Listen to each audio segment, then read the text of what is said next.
هل عمرك سألت نفسك ليه في ناس بتنجح رغم إن حياتهم كلها صعبة؟ ناس بدأت من تحت الصفر، لا فلوس، لا دعم، لا فرص، بس فجأة تلاقيهم في القمة. هل هم محظوظين؟ هل اتولدوا عباقرة؟ ولا في حاجة إحنا مش واخدين بالنا منها؟ النجاح عمره ما كان ضربة حظ، ولا كان موهبة خارقة. النجاح دايما كان نتاج خطوات صغيرة بتتكرر يوم ورا يوم، حتى لما مفيش نتيجة، حتى لما مفيش دعم، حتى لما مفيش طاقة. الفرق الوحيد بينك وبين اللي نجح إنه كان ملتزم ب3 حاجات بس، 3 حاجات بسيطة لو عملتهم كل يوم حياتك كلها هتتغير. وما تنساش، الناس هتضحك عليك في الأول، بس نفس الناس دي هتهتف لك بعدين. قبل ما نبدأ، اعمل لايك للفيديو واشترك في قناة بين السطور لو فعلا نفسك تبدأ تتغير وعايز توصل لحلمك مش بالكلام، بالفعل. 1. اكتب حلمك بصوت عالي. الدماغ البشري بيتعامل مع الكلام أكتر من الأفكار. انت ممكن تفكر في حلمك 100 مرة، بس لو ما نطقتوش مش هيثبت. جرب كده كل يوم تقول: أنا عايز أبقى أفضل مصمم، أنا نفسي أفتح مشروعي، أنا هدخل كلية كذا، أنا هشتغل على نفسي كل يوم. الكلام البسيط ده هو اللي بيزرع البذرة جواك، وبيفهم عقلك اللاواعي إن ده مهم، إنك مش بتهزر، وإنك بتتكلم بجد. العظماء مش بيقولوا نفسي أوصل، هم بيقولوا أنا هوصل ومفيش حاجة هتوقفني. كل يوم لما تصحى من النوم بص في المراية وقول حلمك بصوت واضح، مش مرة. كررها واكتبها في ورقة، علقها في أوضتك، في موبايلك، على المكتب. خلي حلمك دايما قدام عينيك. لما تكون شايف الهدف قدامك طول الوقت، كل حاجة حواليك هتبدأ تخدمك علشان توصل له. 2.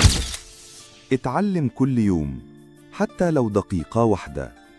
بس ما عنديش وقت. عارف الجملة دي؟ كلنا بنقولها، بس الحقيقة دي حجة مش أكتر. كل واحد فينا بيضيع ساعات في التليفون، في المشتتات، في الفراغ، بس يتكسل يتعلم حاجة جديدة حتى لو هتاخد دقيقة. أنا مش بطلب منك تذاكر 6 ساعات ولا تدخل كورسات غالية، أنا بطلب دقيقة بس. ما تسيبش يوم يعدي من غير ما تطور فيه نفسك. اعرف إن في شخص في حتة تانية دلوقتي قاعد بيقرأ كتاب، أو بيتفرج على فيديو تعليمي، أو بيتدرب، وفي الآخر هيكون هو اللي خطف الفرصة، وإنت هتقول كنت ناوي أبدأ. التعلم مش لازم يكون ضخم. لو كل يوم بتاخد خطوة صغيرة، بعد سنة هتبقى شخص تاني. اقرأ صفحة، اسمع بودكاست، شوف فيديو يعلمك مهارة جديدة. أهم حاجة إنك تتحرك لقدام، حتى لو خطوة واحدة. الناس الناجحة مش أذكى منك، بس عندهم عادة، بيتعلموا مهما حصل. 3. ابعد عن الناس اللي بتضحك على حلمك. الحلم محتاج بيئة نظيفة. مفيش نبات بيكبر في أرض مسمومة، ونفسك مش هتكبر وسط ناس كل شغلتهم إنهم يكسروا جناحاتك.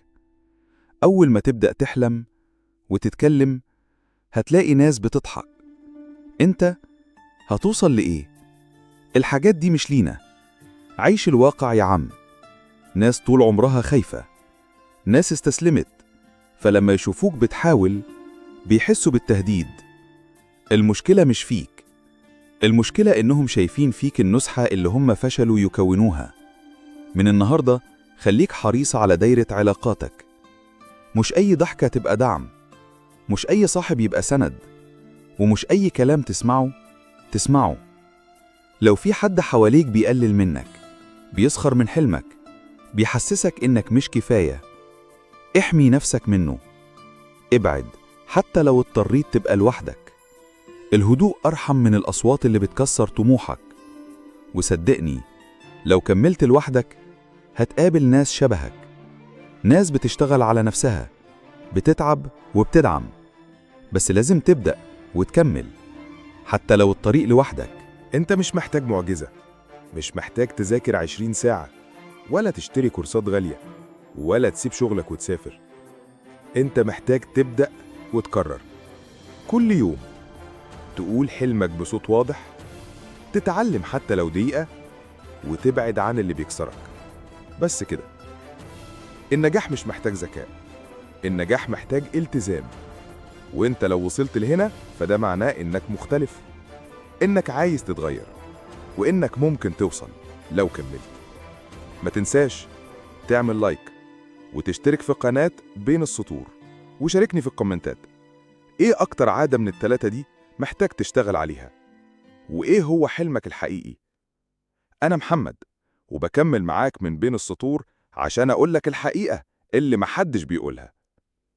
اوعى تستسلم، واوعى تصدق اللي بيحبطك، وابدأ دلوقتي مش بكرة، لأن التغيير الحقيقي بيبدأ بخطوة بسيطة، وكل